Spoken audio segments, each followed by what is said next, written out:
بسم اللہ الرحمن الرحیم۔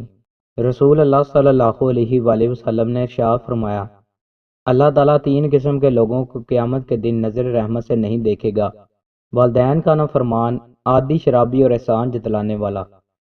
رسول اللہ صلی اللہ علیہ وآلہ وسلم نے ارشاد فرمایا، ہر چیز جانتی ہے کہ میں اللہ کا رسول ہوں سوائے بے ایمان جنوں آدمی کے۔ رسول اللہ صلی اللہ علیہ وآلہ وسلم نے ارشاد فرمایا، میری امت میں ایسے برے لوگ پیدا ہو جائیں گے جو زنا کاری، ریشم کا پہننا، شراب پینا اور گانے بجانے کو حلال بنا لیں گے۔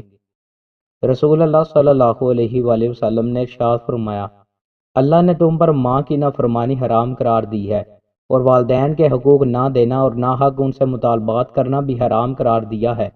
لڑکیوں کو زندہ دفن کرنا بھی حرام قرار دیا ہے اور کہل و کال، فضول باتیں، کثرت سوال اور مال کی بربادی کو بھی ناپسند کیا ہے۔ رسول اللہ صلی اللہ علیہ وآلہ وسلم نے ارشاد فرمایا، مزدور کو اس کا پسینہ خشک ہونے سے پہلے اس کی مزدوری دے دو۔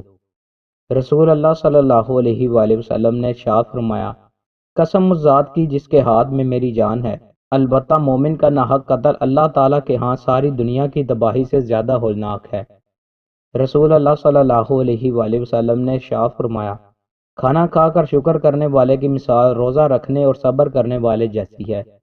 رسول اللہ صلی اللہ علیہ وآلہ وسلم نے ارشاد فرمایا، قیامت کے دن صاحب قرآن سے کہا جائے گا، قرآن پڑھتا جا اور بلندی کی طرف چڑھتا جا، اور ویسے ہی ٹھہر ٹھہر کر پڑھ جس طرح تو دنیا میں ٹھہر ٹھہر کر ترتیل کے ساتھ پڑھتا تھا۔ بس تیری منزل وہ ہوگی جہاں تیری آخرت آیت کی تلاوت ہوگی۔ پہلی امتوں کی بیماری کیا ہے؟